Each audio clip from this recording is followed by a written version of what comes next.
She forgave him once because she loved him. She forgave him again because she believed he would change, and again because she was afraid of losing the marriage. And every time she believed this would be the last mistake. But no one told her that forgiveness, when repeated without change, doesn't make love stronger. It makes the heart quieter, colder, and finally numb. This is not a story about anger or revenge. It is a story about how love slowly disappears, without noise. Stay with this story until the end, because the lesson you will hear may change how you see forgiveness forever. Chapter 1. The Woman Who Believed in Second Chances. Emma was not a foolish woman. She was hopeful. She believed that people could change if they were loved correctly. She believed that mistakes were part of being human, and she believed that marriage was not about perfection, but effort. When Emma married Daniel, she entered the relationship with trust and patience. Daniel was charming, confident, and full of dreams. He spoke about the future as if it were already written: house, children, stability, and lifelong love. In the beginning, Emma felt chosen. Daniel listened to her stories, laughed at her jokes, and held her hand as if he never wanted to let go. She felt safe with him. She felt seen. Emma had grown up watching her parents stay together through difficult times. She learned that real love was not easy. It required understanding, forgiveness, and sacrifice. So when the small problems started, she did not panic. Daniel sometimes forgot important dates. Sometimes he came home late without explanation. Sometimes he became distant, lost in his phone or his thoughts. Emma told herself, marriage is adjustment. She told herself, no one is perfect. She believed that if she remained kind and patient, Daniel would feel supported and grow into a better husband. Her friends noticed the small changes before she did. They asked if she was okay. They asked if Daniel treated her well. Emma smiled and said, he's just stressed. She did not want to doubt him. Doubt felt like betrayal. Emma believed that love meant giving someone room to fail and the chance to improve, and she was ready to give Daniel as many chances as he needed. At that time, forgiveness felt powerful to her. It made her feel mature. It made her feel strong. She did not know that strength, when used without boundaries, slowly becomes self-erasure. And she did not know that her belief in second chances would one day cost her first, her own happiness. Chapter 2. The First Wound and the First Forgiveness. The first betrayal did not arrive like a storm. It arrived quietly. Emma discovered it by accident. Messages on Daniel's phone that were not meant for her eyes. They were not romantic words. They were not declarations of love. They were worse. They were secrets. Conversations that happened late at night. Jokes that should have belonged only inside their marriage. Emotional closeness that had been given to someone else. Emma felt her chest tighten as she scrolled. Her hands shook. Her heart raced, not with anger, but confusion. When she confronted Daniel, he did not deny it. Instead, his face collapsed. He said it meant nothing. He said he felt lonely. He said he never planned for it to go that far. Daniel cried. He spoke about pressure, stress, and fear of failing as a husband. He said he did not want to hurt her. He said it was a mistake. Emma listened in silence. This was not the man she thought she married, but it was also not a stranger. She saw his fear. She saw his regret, and she remembered all the good moments they shared. That night, Emma did not sleep. She replayed every conversation, every smile, every moment she ignored her instincts. By morning, she made a decision. She forgave him. Not because the pain was small, but because her love was still large. She told Daniel this would be his only chance. She told him honesty was non-negotiable. She told him she trusted him, but that trust could not survive another wound. Daniel promised change. He promised transparency. He promised to be better. For a while, he tried. He became more attentive. He checked in more often. He apologized repeatedly, as if afraid the forgiveness would disappear. Emma wanted to believe him, and for a moment she did. But something had shifted. She laughed less freely. She checked his tone more carefully. She noticed silence where comfort used to live. Forgiveness repaired the surface, but underneath a crack remained. Emma told herself healing takes time. She told herself love was worth the effort. She did not realize this was only the first wound, and she had just taught Daniel something dangerous, that forgiveness would always arrive before consequences. Chapter 3. Apologies that began to repeat. After the first forgiveness, life returned to normal, but only on the surface. Daniel became careful. He deleted messages. He guarded his phone. And when Emma asked questions, he smiled and said, "You're imagining things." At first, Emma blamed herself. She told herself she was being sensitive. She told herself healing meant letting go of suspicion. She wanted to be a trusting wife again. But patterns have a way of revealing themselves. Daniel started canceling plans. He became defensive over simple questions. And slowly, the same emotional distance returned, this time without explanation. When Emma confronted him again, the conversation felt familiar. Daniel sighed deeply. He apologized before she finished speaking. He said, "I know I messed up before. Please don't give up on me." His words sounded sincere, but they were the same words he had used last time. Emma felt something new rise inside her, not anger, not sadness, but tiredness. Still, she forgave him. She told herself people don't change overnight. She told herself love means patience. She told herself walking away would mean failure. Forgiveness became routine. Daniel learned the rhythm. Mistake, apology, forgiveness, calm. Each time the apology came faster. Each time the promises became shorter. And each time Emma's heart became quieter. She stopped explaining her pain in detail. She stopped asking deep questions. She started accepting half answers. Friends noticed the change. "You don't sound like yourself anymore," one said. Emma smiled weakly and replied, "Marriage is just hard sometimes." But deep inside, she knew something was wrong. Forgiveness no longer felt powerful. It felt automatic. She was no longer forgiving to heal the relationship.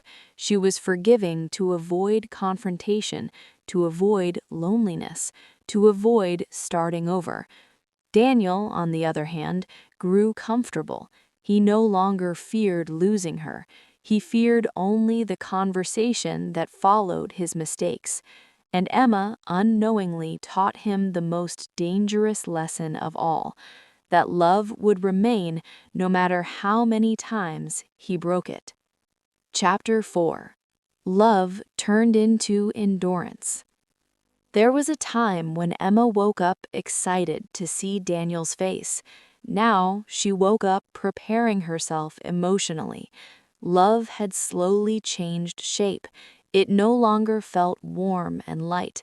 It felt heavy, like something she carried instead of something that lifted her. Emma began measuring her days by how peaceful they were, not how happy. A good day meant no arguments. A good day meant no disappointment. A good day meant silence. She learned how to swallow words before they reached her mouth. She learned how to smile without feeling it. She learned how to accept less, quietly. Daniel noticed the change, but he misunderstood it.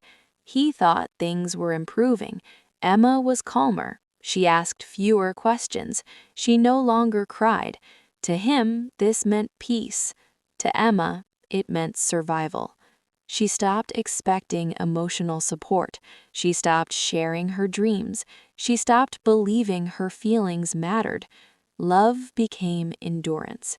She endured broken promises. She endured emotional distance. She endured loneliness while still being married. At night, she lay awake beside Daniel, staring at the ceiling. She wondered how two people could share a bed and feel so far apart. Sometimes she remembered the woman she used to be, the woman who laughed freely, the woman who believed love was mutual. That woman felt like a stranger now. Emma told herself leaving would be selfish. She told herself staying was noble. She told herself sacrifice was love.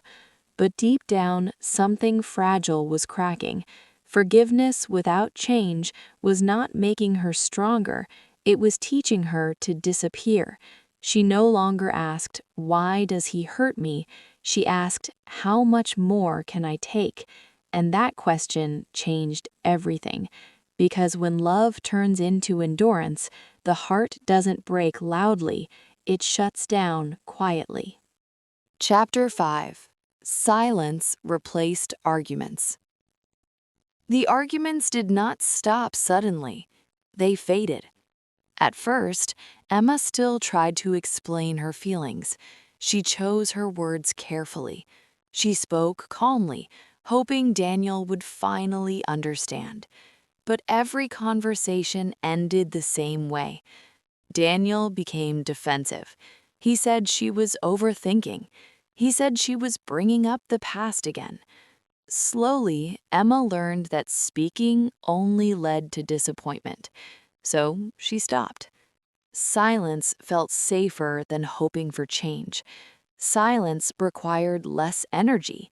Silence did not ask for anything in return. Emma no longer asked where Daniel was going. She no longer asked why he came home late. She no longer asked for reassurance. Daniel noticed the change, but he felt relieved. No more difficult conversations. No more emotional explanations. No more guilt-filled nights. He assumed Emma had finally accepted him. But acceptance was not what she felt. Emma's silence was not peace, it was distance. She began to live inside her own world. She focused on work. She focused on daily routines. When Daniel spoke, she listened politely.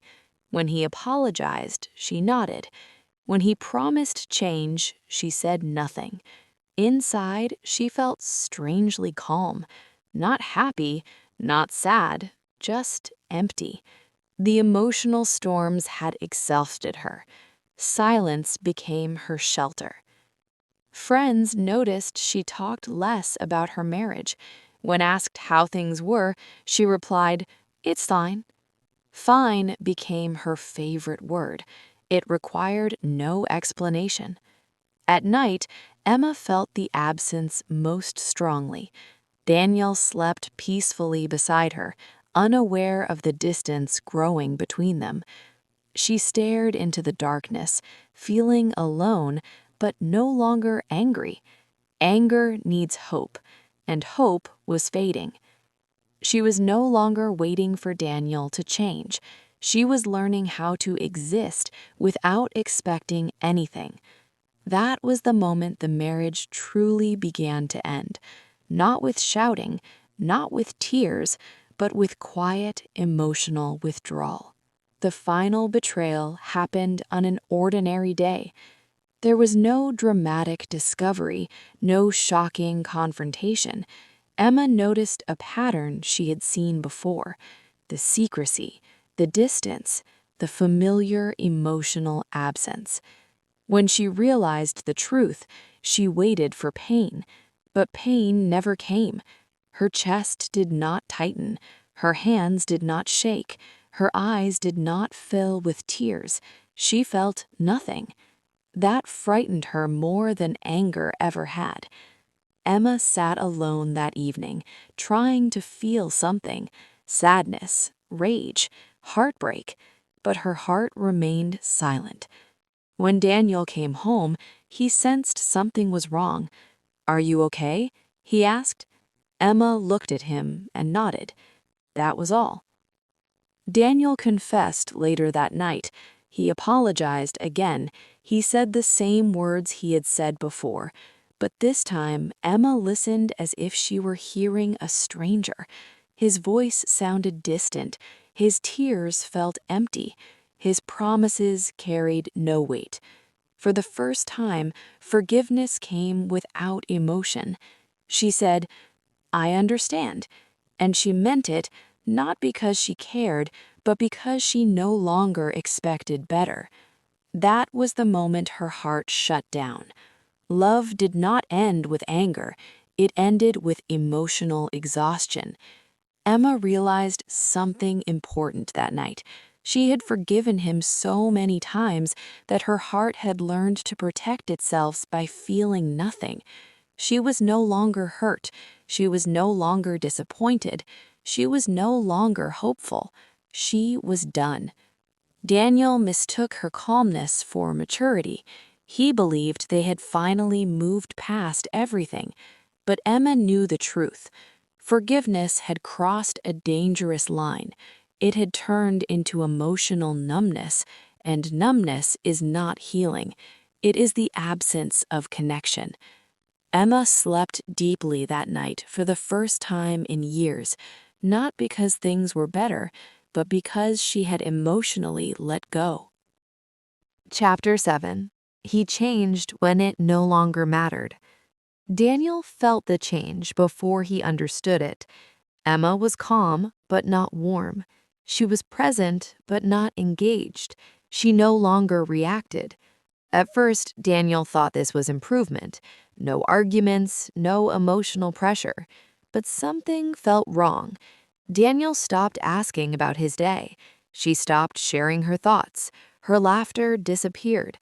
Daniel began to feel uneasy. One evening, he asked, "Are we okay?" Emma paused for a moment. Then she said, "Yes, we're fine." Her voice was soft, but empty. That answer stayed with Daniel. Slowly, fear replaced comfort. He noticed how independent Emma had become, how little she needed from him, how easily she spent time alone. That was when Daniel started changing. He came home earlier. He paid attention. He tried to talk. He brought flowers. He planned dinners. He apologized again. But this time, his efforts met silence. Emma thanked him politely. She smiled briefly, and then she returned to herself. Daniel tried harder. He promised therapy. He promised honesty. He promised commitment. But Emma no longer responded with hope. She had heard every promise before. Her heart had learned not to rise with words. Daniel finally realized the truth. Emma had not stopped loving suddenly. She had stopped slowly, over years. Every apology that came too late, every forgiveness that went unanswered by change, every moment her pain was minimized. Daniel tried to fix the relationship with effort, but effort cannot undo emotional neglect. He was watering a plant that had already dried inside. Emma did not feel angry at his change. She did not feel proud. She felt distant. The timing was wrong, and timing in love matters more than intention. Chapter 8. Forgiveness Without Feeling. Emma remained kind. That confused Daniel the most. She was not cruel. She was not bitter. She was not cold. She was neutral. When Daniel apologized, she accepted it calmly. When he made mistakes, she didn't argue. When he tried to reconnect, she didn't resist. But she didn't lean in either. Forgiveness still existed, but love did not. Emma no longer felt the urge to fix the marriage. She no longer felt responsible for Daniel's growth. She had forgiven him enough times to understand one truth: forgiveness does not rebuild connection without respect. Daniel sensed her emotional absence and panicked. "Tell me what to do," he said one night. Emma looked at him gently. "I already did," she replied. And that was when Daniel understood. The conversations he ignored, the tears he dismissed, the warnings he treated as noise. Those moments were chances. Now they were memories. Emma had forgiven him when it mattered, when forgiveness still carried hope. Now forgiveness was just closure. She began planning her life quietly, not with anger, not with revenge, with clarity. She spent time imagining peace. She imagined mornings without disappointment. She imagined a future where love did not feel heavy. Daniel noticed her emotional detachment and begged for one more chance. Emma listened patiently. Then she said, "I forgive you, but I don't feel anything anymore." That sentence landed harder than any argument, because forgiveness without feeling is not love. It is the final stage before goodbye. Chapter 9. The Quiet Goodbye. There was no dramatic ending, no shouting, no slammed doors, no final fight. That was what surprised Daniel the most. Emma did not threaten to leave. She did not demand change. She did not cry. She simply began to detach. She organized her life calmly. She handled her responsibilities without emotion. She moved through the house like a guest, polite, careful, distant. Daniel sensed the goodbye before it was spoken. One evening, he asked, "Are you leaving me?" Emma took a long breath. "I already left," she said softly. Those words stunned him. She explained that she had been leaving slowly. Every time her pain was ignored, every time forgiveness replaced accountability, every time love became endurance. "I stayed physically," she said, "but emotionally I've been gone for a long time." Daniel felt panic rise inside him. He begged, he promised, he cried, but Emma did not respond with anger. She responded with calm honesty. "I don't hate you," she said. "I forgive you, but I don't feel connected anymore." That was the hardest truth, because hatred still carries emotion, indifference does not. Emma packed quietly over the next few days. She left behind things she no longer needed. She kept only what felt like hers. When she walked out, she did not look back. Not because she was strong, but because there was nothing left to feel. Daniel stood alone in the silence. For the first time, there was no forgiveness coming. Chapter 10. When Love Dies Slowly. Daniel spent weeks replaying everything: the first apology, the second chance, the third forgiveness. He finally understood what he had mistaken for loyalty. Emma had not been weak, she had been patient, and patience, when abused, turns into emotional distance. He realized something painful. Emma did not leave when she was hurt. She left when she stopped feeling hurt. That was the real ending. Love does not die from one mistake. It dies from repeated neglect. Emma, on the other hand, felt something unexpected: peace. Not happiness, not excitement, relief. For the first time in years, she no longer carried emotional weight that wasn't hers. She learned that forgiveness is not the same as tolerance, and love is not proven by how much pain you endure. She forgave Daniel, not to return, but to move forward. And Daniel learned a lesson that arrived too late. Forgiveness is not permission, it is an opportunity. And opportunities, once wasted, do not return the same way. Forgiveness is powerful, but it is not endless. When someone keeps crossing the same line, forgiveness doesn't heal love. It slowly teaches the heart to shut down. Love does not disappear in one moment. It fades in silence. It fades in ignored pain. It fades when effort comes too late.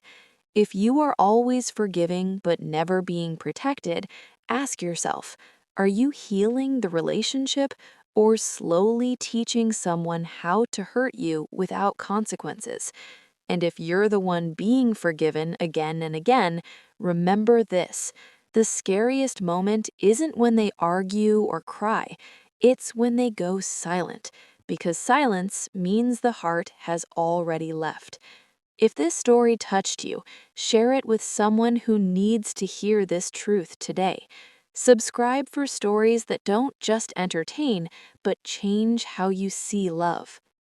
Forgiveness is powerful, but it is not unlimited. When someone keeps crossing the same line, forgiveness doesn't save love, it trains it. Love does not disappear in one moment. It fades every time respect is ignored, promises are broken, and pain is normalized. If you're always forgiving but never being protected, ask yourself, are you healing the relationship or slowly teaching someone how to hurt you without consequences? And if you're the one being forgiven again and again, remember this. The scariest moment isn't when they argue or cry, it's when they go silent, because silence means the heart has already left. If this story touched you, share it with someone who needs to hear this truth today. Subscribe for stories that don't just entertain, but change how you see love.